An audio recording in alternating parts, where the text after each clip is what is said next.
자, 그동안 우리는 35주에 걸쳐 창세기를 통해서 하나님이 보여주신 큰 그림을 보았습니다. 큰 그림은 첫 번째 그림은 창조라고 하는 것이고, 두 번째는 인간의 타락입니다. 인간의 실패. 이 큰 그림이에요. 하나님이 창조하신 세상, 그러나 인간의 죄로 인해 망가지는 것들을 우리가 끊임없이 보았습니다. 1장과 2장에서는 하나님이 보시기에 좋았던 세상, 보시기에 좋았던 그 세상, 그러나 3장의 인간의 죄로 모든 게 망가졌습니다.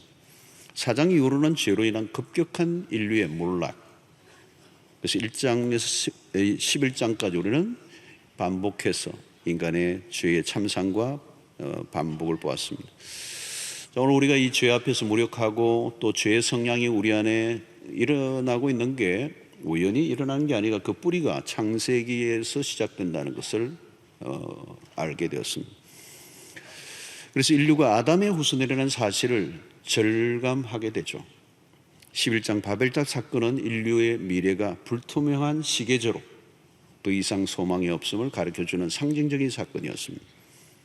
그런데 11장 하반부에 셈의 계보가 나오고 데라의 자손 아브라함이 언급되면서 먹구름이 서서히 걷히며 마침내 12장에 이르러서는 거대한 봉우리가 이렇게 드러나고 있는 모습입니다.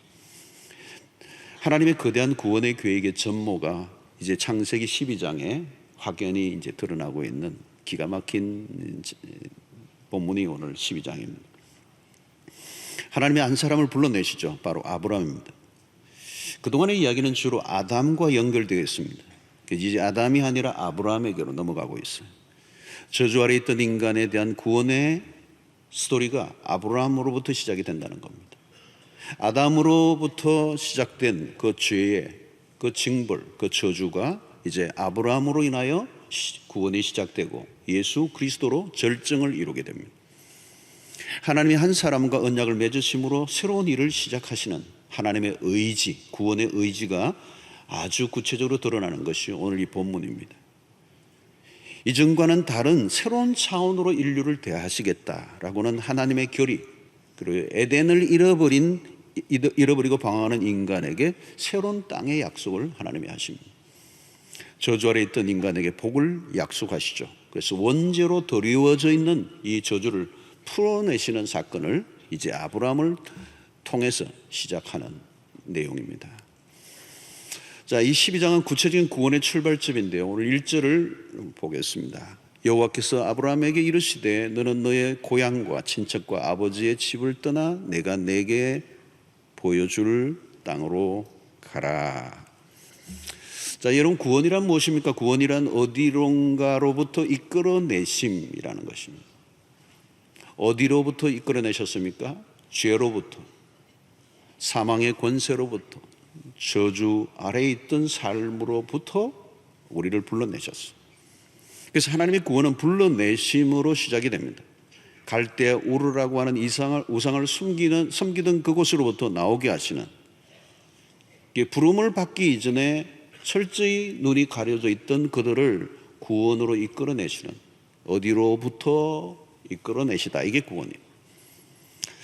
자, 여기서 우리가 놓치지 말아야 할 것이 하나 있는데, 아브라함이 스스로 하나님을 찾아간 것이 아니라, 죄에 빠져있는 인류가 하나님을 스스로 찾아간 것이 아니라 하나님의 편에서 구원을 베풀기 위해서 찾아오셨다는 거예요. 자, 그러니까 우리의 믿음이 먼저 있었던 것이 아니고 하나님이 먼저 불러주셨기 때문에 우리의 믿음이 있는 거예요. 그래서 구원은 철저히 하나님의 편에서 시작했습니다. 구원에 있어 하나님의 주도성, 만약에 하나님의 주도하심이 없었다면 우리의 믿음은 성립이 되지 않아요. 구원이 이루어질 수가 없습니다. 여호와께서 어느 날 아브라함에게 나타나셨습니다. 하나님이 당신 자신을 드러내시죠. 말씀으로 찾아오셨습니다. 하나님이 찾아오셨다는 것은 매우 중요한 일이에요. 만약 구원의 문제가 인간의 편에서 시작되었다면 그것은 참으로 불안한 일입니다. 인간이 인간을 스스로 구원해낼 수 있는가? 창세기에서 본 인간은 불가능하다는 거예요. 인간은 언제나 미숙하고 불완전합니다. 길을 잘 잃어버립니다. 실패의 연속입니다. 구원은 하나님의 가장 큰 일이죠. 하나님의 구원 프로젝트, 인류 최대의 프로젝트예요. 하나님의 구원을 이루어내시기 위해서 얼마나 많은 사람들을 동원해내시고 그 일을 이루어내시기 위해 별별 사건들이 다 일어납니다. 우리는 구약 성경을 통하여 아브라함을 불러내신 그 사건으로부터 시작해서 히브리 민족을 일으키시고 마침내 다윗의 왕가를 거쳐 예수 그리스도의 탄생과 그분의 십자가의 죽으심의 사건까지 수없는 선지자를 보내시고 수없는 하나님의 사람들을 동원해내시고 수없는 사건들을 일으키심으로 하나님의 구원을 이루어 가시는, 구원을 완성해 가시는, 그 가운데서 가장 큰 대가 지분은 무엇입니까? 하나님의 이 구원의 프로젝트를 이루시기 위해서 아들을 세상에 보내사 십자가에 죽게 하신 사건. 이 모든 것은 하나님의 편에서 벌어지고 일어난 일입니다. 그래서 아브라함을 부르신 이 사건은 십자가까지, 부활 사건까지 연결되어 있어요. 구원은 하나님의 큰 일입니다. 모든 것은 하나님의 지혜 안에서 주도 면밀하게 이루어졌습니다. 자, 여러분, 오늘 우리는 우리를 구원해낼 수가 없어요. 만약 내가 나를 구원해낼 수 있다면 예수를 믿을 이유가 없습니다. 내가 나를 믿을 수 있습니까? 그럴 수 없어요. 그러므로 우리의 지식이나 우리의 재물이나 우리의 어떤 가지고 있는 권력의 힘이라도 나를 구원해낼 수 없어요. 인간이 가진 이론과 지식과 이념과 사상이 우리를 구원에 이르게 할 수 있을까? 여러분, 우리가 구원을 받고 싶다고 구원을 받을 수 있는 것이 아닙니다. 구원은 철저히 하나님의 편에서 하시는 일입니다. 하나님이 먼저 구원하시기로 작정하심이 없었다면 우리는 구원과 거리가 멀었을 거예요. 여러분, 세상의 종교들과 많은 차이를 가집니다. 세상의 종교들은 모두 인간이 신에게로 나아가려고 시도하는 것들입니다. 소위 알려져 있는 고등 종교들도 모두 마찬가지요. 그 안에 좋은 것들이 담겨 있습니다. 그러나 결국 인간이 만들어낸 것이에요. 모두 인간의 노력에 집중하고 있습니다. 그러나 하나님의 구원은 전혀 다릅니다. 우리의 노력이 아니라 하나님의 편에서 이루어내신 것을 받아들이는 거예요. 구원은 영원을 결정하는 일입니다. 영원의 문제는 인간의 협이나 돌을 닦아서 만들어낼 수 있는 게 아닙니다. 인간이 만든 것은 인간적일 뿐입니다. 죽음의 지배 아래 있는 인간이 영혼의 문제를 해결할 수 없습니다. 영혼의 세계는 영원하신 분만 해결할 수 있는 것입니다. 죽음의 지배 아래 있는 인간이 영혼의 문제를 해결할 수가 없어요. 모든 종교는 창시자가 있고 무덤이 있고 죽음을 추도하고 기립니다. 그러나 여러분, 기독교는 달라요. 하나님은 인간이 아니에요. 그리스도는 부활하신 하나님이십니다. 오직 하나님의 편에서만 구원의 문제를 해결할 수가 있습니다. 인류에게 찾아온 죽음의 문제, 영혼의 문제는 인간에게서는 답이 없어요. 인간은 스스로 하나님을 찾지도 않습니다. 로마서 3장 10절로 11절에 보면 기록된 바 의인은 없나니 하나도 없으며 깨닫는 자도 없고 하나님을 찾는 자도 없다고 했습니다. 인간이 신을 찾는다고 해서 하나님을 찾는 것이 아닙니다. 인간이 신을 찾을 때 그 신은 하나님이 아니에요. 오직 자기의 목적을 이루기 위한 수단으로 신을 구하고 있을 뿐이에요. 눈이 완전히 감겨진 상태, 죄로 어두워진 영혼은 하나님을 찾고자 하지 않습니다. 소망은 하나님이 먼저 찾아오셔야만 구원이 이루어질 수 있는 것입니다. 여러분, 하나님이 부르실 때 어떻게 해야 합니까? 아브라함이 하나님이 부르실 때 시점을 보십시오. 하나님이 아브라함에게 내가 내게 지시할 땅으로 가라고 하셨습니다. 이 말은 뭘까요? 어디로 가야 할지 알려주지 않았습니다. 그냥 가라고 하셨어요. 막연한 것이죠. 우리는 무엇인가 확신한 것을 보여줘야 움직입니다. 합리적인 설명이 가능해야 움직입니다. 그러나 여러분, 믿음의 세계는 달라요. 모든 것은 하나님의 편에서 결정하신 것을 받아들이는 것. 우리가 할 일은 별로 없어요. 해야 할 것이 하나 딱 있습니다. 그것은 하나님에 대한 전적인 순종. 그것을 가리켜서 우리는 믿음이라고 말합니다. 알고 가는 게 아니라 믿고 가는 것입니다. 중요한 것은 누가 부르셨는가에 모든 게 달려 있어요. 어느 날 모세에게 하나님이 찾아오셨습니다. 애굽에서 고통받는 백성들을 구출해내라고 하는 명령이에요. 그런데 모세에게는 황당한 일입니다. 내가 어떻게 바로 앞에 갈 수 있느냐는 것. 누가 나를 보냈느냐고 말하면 내가 어떻게 이야기해야 되느냐고 물었습니다. 그때 하나님은 당신의 이름을 알려주죠. 당신을 소개하십니다. 그것이 출애굽기 3장 14절의 말씀입니다. 하나님이 모세에게 이르시되 나는 스스로 있는 자이니라. 또 이르시되 너는 이스라엘 자손에게 이같이 이르기를 스스로 있는 자가 나를 너희에게 보내셨다 하라. 이 말은 전능하신 하나님이라는 말이죠. 전능하신 하나님이 너를 보내셨다고 하라는 말씀을 듣고 모세가 바로 왕에게 갑니다.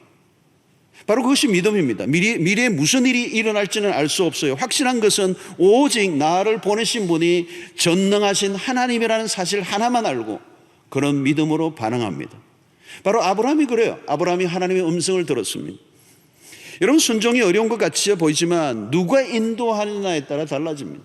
오늘 아브라함은 그 하나님의 명령 앞에 온전히 반응해요. 여러분, 구원은 하나님이 책임지시기로 하신 일입니다. 하나님이 이끄십니다. 믿음이란 뭘까요? 그 하나님에 대한 전적인 의존입니다. 아브라함은 12장 이전에 이미 하나님을 여러 번 만났던 것으로 보여요. 본문을 우리가 자세히 분석해 보면 11장 앞부분에 이미 아브라함은 하나님을 여러 번 만났던, 하나님이 누구이신가에 대한 믿음이 생기고 신뢰를 했던 것으로 보여줍니다.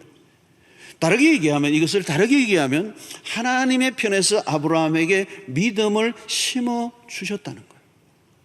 갈 바를 알지 못하고 나간 것은 믿음입니다. 그런데 그 믿음조차도 하나님, 아브라함으로부터 온 것이 아니라 하나님이 그에게 믿음을 심어 주셨다.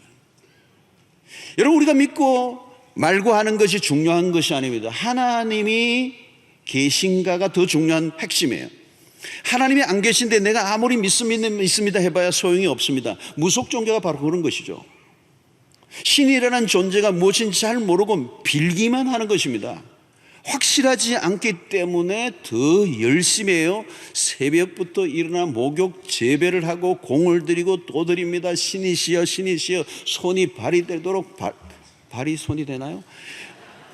믿음은 수고와 열심의 문제가 아니라 지성이면 감천이다가 아니에요. 오늘 아브라함을 우리는 믿음의 조상이라고 말하는데 이 믿음이 도대체 어디로부터 온 것인가? 자, 여러분들이 경험해 보셨지만 내가 믿고 싶다고 믿어지는 게 아니잖아요. 어떤 사람은 아무리 믿고 싶어도 안 믿어지는 거예요. 부모가 목사님이고 몇 대로 신앙 집안인데도 죽어도 자기는 못 믿겠다고 하는 사람이 있어요. 둘러보면 모두가 예수를 집안에 다 믿고 대대로 선교사가 복음을 전했던 몇 대로 내려온 집안인데도 어떤 사람은 그 안에서 어떤 자녀는 난 죽어도 예수 못 믿겠다는 거예요. 안 믿는 정도가 아니라 믿는 사람들을 핍박하고 결사 반대하는 사람들이 있습니다. 최근에도 유명한 목사님의 아들인데 아주 글을 책까지 썼어요. 부활 성경에 그런 부활을 못 믿겠다는 거예요. 신기한 일이에요, 여러분. 믿음이라는 게 어떻게 생긴 것인가? 신비를 따르며 하나님이 구원을 이루어 가시는데 어떤 아브라함을 불러내시고 아브라함이 믿음을 가졌다고 했지만 이 믿음이 어디로부터 왔느냐? 이 믿음의 가정에 하나님의 특별한 은혜가 있어요. 그래서 성경은 뭐라고 얘기하는? 믿음은 하나님의 선물이라고 그래요. 에베소 2장 8절이 그 말씀이죠. 여러분, 너희는 그 은혜에 의하여 믿음으로 말미암아 구원을 받았으니 이것은 너희에게서 난 것이 아니요 하나님의 뭐요? 선물이라.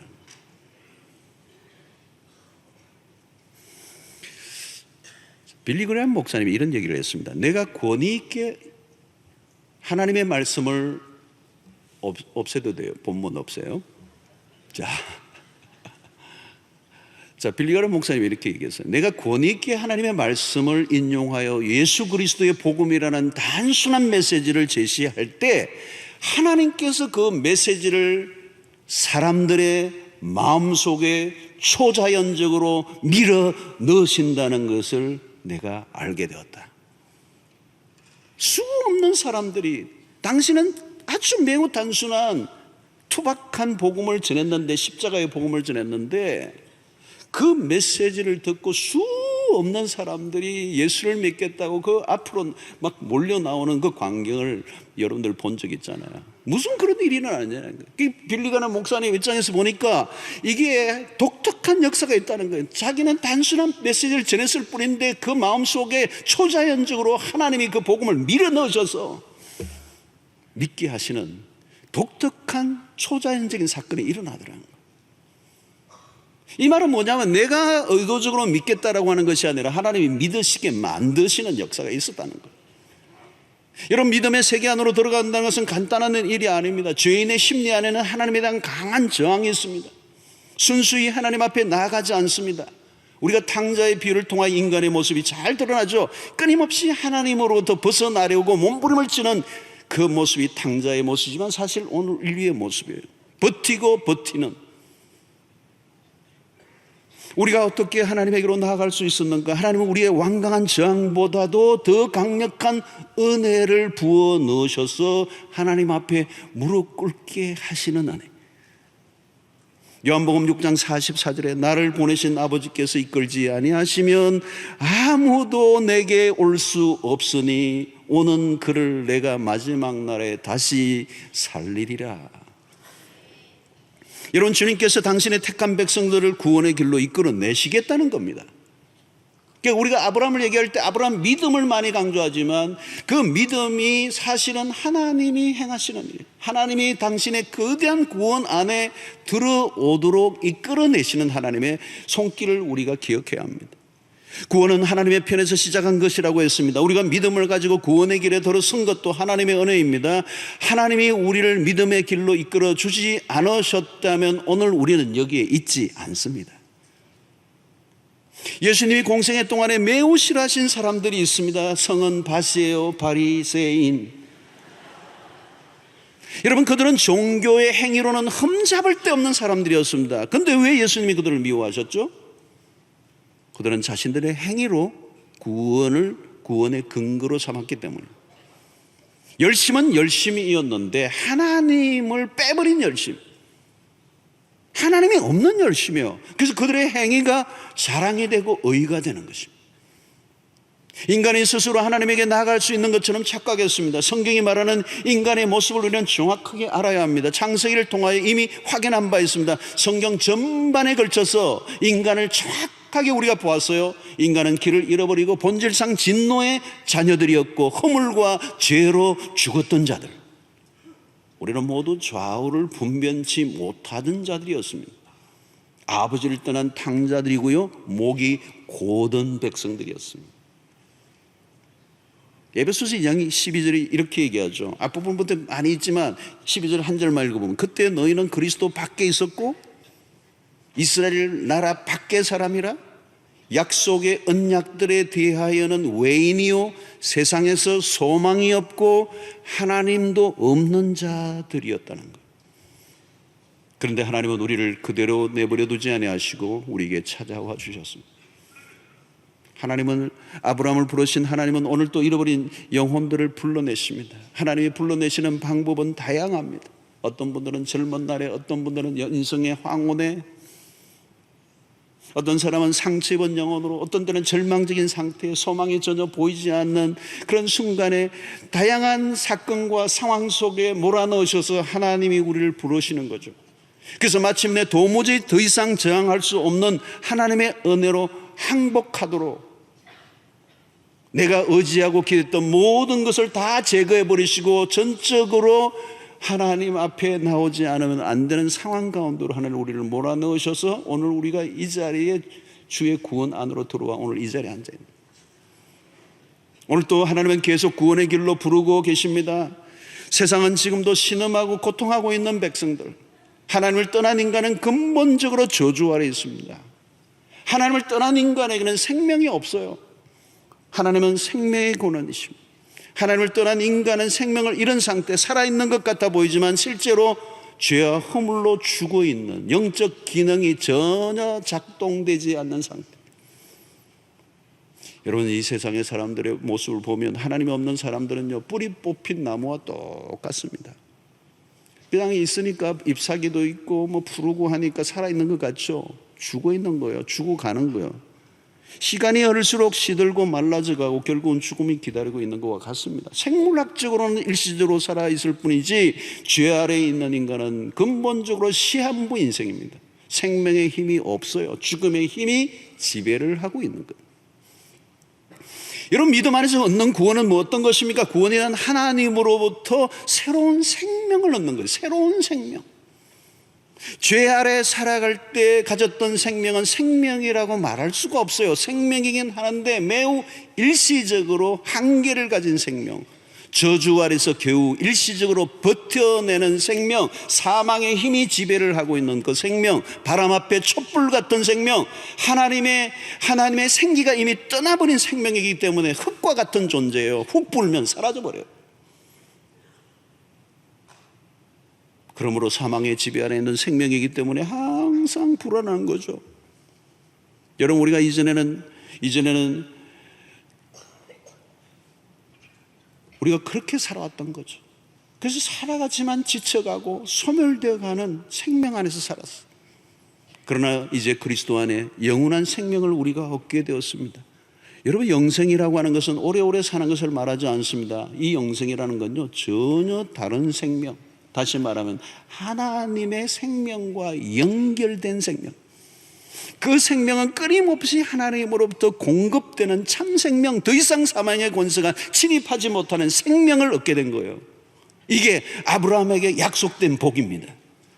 이 생명의 질은 우리가 한 번도 맛보지 못한 거예요. 하나님과 함께 삶을 누리는 복, 하나님의 사랑 안에 거하는 복, 장차 새하늘과 새 땅에 누릴 복, 하나님으로부터 부어지는 생명의 에너지가 끊임없이 우리에게 부어지기 때문에 죽음의 기세도 위력도 권세도 더 이상 내 생명 안에 침투하지 못하게 하는 그 죽음의 기세도 꺾어버리게 만드는 생명의 복, 이게 그리스도 안에서 구원을 얻은 백성들에게 주어진 참 생명이라고 말하는 것입니다. 오늘도 여러분, 부르시는 하나님의 음성의 귀를 기르고 믿음으로 반응할 수 있게 되기를 바랍니다. 하나님이 부르시는 음성에 반응하면 오늘 여기에 본문에 있는 말씀처럼 아버지의 집을 떠나 내가 내게 보여줄 땅으로 가라고 하는 이 말은 이제 더 이상 저항하지 말고 하나님이 내미시는 구원의 손길을 붙잡으라는 거예요. 붙잡으라는 거예요. 여러분, 기독교는 신에게 도달하려고 덕도하는 그런 종교가 아닙니다. 우리의 노력이나 열심으로 무엇을 얻어낼 수 있는 종교가 아닙니다. 우리가 할 일은 하나님이 이미 이루어 놓으신 구원의 잔치를 받아들이고 참여하기만 하면 되는 거예요. 부인할 수 없는 하나님의 은혜의 손길들을 하나님이 오늘 또 다양한 방식으로 우리에게 보여주십니다. 지금도 하나님은 구원의 길을 끊임없이 우리에게 허락해 주세요.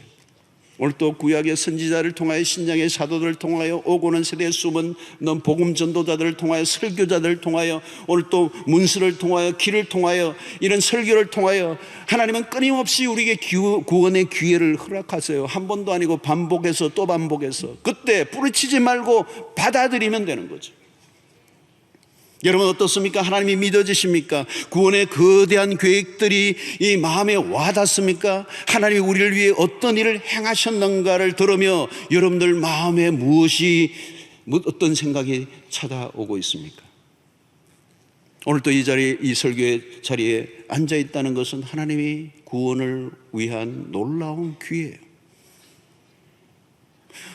어떤 분에게 예수를 믿느냐 이렇게 질문을 하면요, 교회를 다니시는 분 이런 표현을 해요. 예수를 믿습니까? 이렇게 묻는데 대답을 이렇게 해요. 나 교회 다닙니다. 어느 교회 다닙니다. 아니, 예수 믿느냐고요? 나 교회 다닌다는 거예요. 여러분, 교회 다닌다는 그 답은 예수를 믿는다는 질문의 답이 아닙니다. 예수 믿느냐 물으면 예, 나는 믿습니다. 아니면 안 믿습니다. 이렇게 다른 답이에요.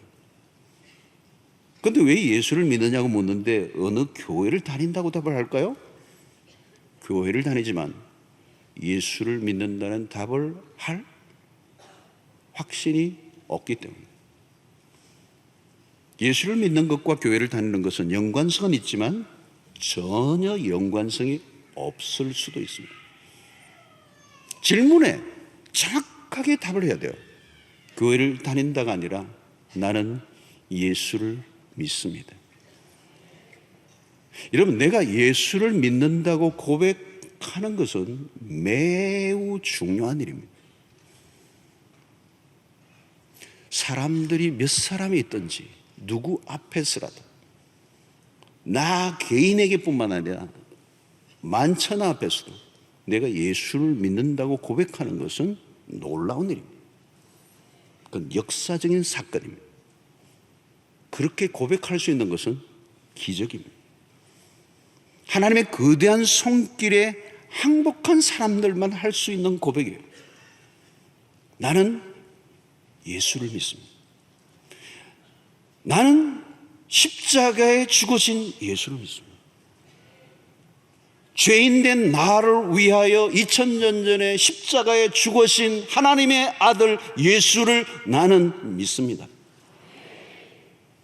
이 순수한 고백이 내 마음속에서부터 내 입술을 통하여 나온다면 기가 막힌 역사요, 하나님의 은혜요, 우리의 존재를 송두리째 바꾸어 놓을 수 있는 전환점이 될 수가 있습니다. 그 순간이 바로 아버지 집을 떠나 내가 내게 보여줄 땅으로 가라고 하는 명령에 순종하는 아브라함과 같은 거예요. 그 순간 하나님의 언약 안으로 들어가는 것입니다. 내가 예수를 받아들이는 순간 영적으로 아브라함의 자손이 됩니다. 구원의 사건입니다. 저주가 끝이 나고 하나님의 복 안으로 들어가는 대형 사건입니다. 믿음으로 아브라함의 자손이 되는 은혜가 여러분들 모두에게 있게 되기를 축원합니다. 내가 예수를 믿습니다라고 하는 이 고백은 아브라함으로부터 시작된 저주의 줄을 끊어버리고 하늘의 복이 임하게 하는 역사적인 일이에요.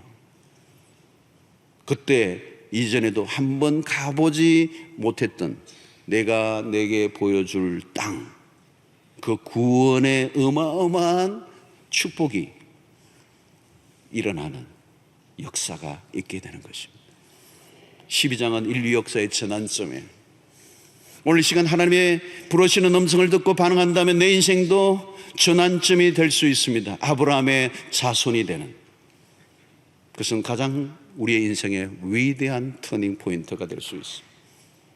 성도 여러분, 이미 믿음의 길에 들어선 성도들이라면 그 믿음이 내게서 온 것이 아니라 하나님의 선물이요, 그것이 얼마나 놀라운 하나님의 은혜인가를 기억하고 또 감사할 수 있게 되기를 축원합니다. 뿐만 아니라 그 구원의 은혜를 충분히 누리고 그 은혜의 복음을 다른 사람들에게도 전하는 삶을 살아가는 것, 그게 복의 통로가 되는 것입니다. 너로 인하여 모든 민족이 복을 받을 것이다. 그 복은 오늘 내가 믿은 구원, 내가 얻은 이 구원, 이 황홀한 구원을 나로 멈추지 않고 또 다른 사람에게 끊임없이 전파하는 일에 힘써서 또 다른 사람이 오늘 간증을 한, 오늘 세례를 받으시고 오늘 학설을 받으시는 이런 분들의 간증이 나에게만 끝이 나지 않고 또 다른 사람의 입술을 통하여 그 간증이 터져나오게 하는 일에 쓰임받는 여러분들 되시기를 주의 이름으로 축원합니다.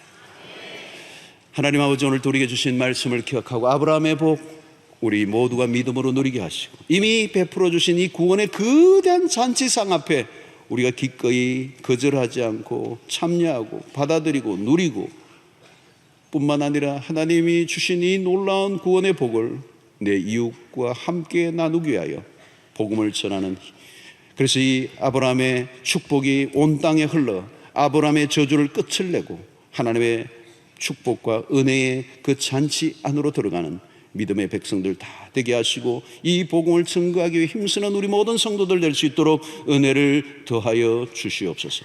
예수님의 이름으로 기도하옵나이다.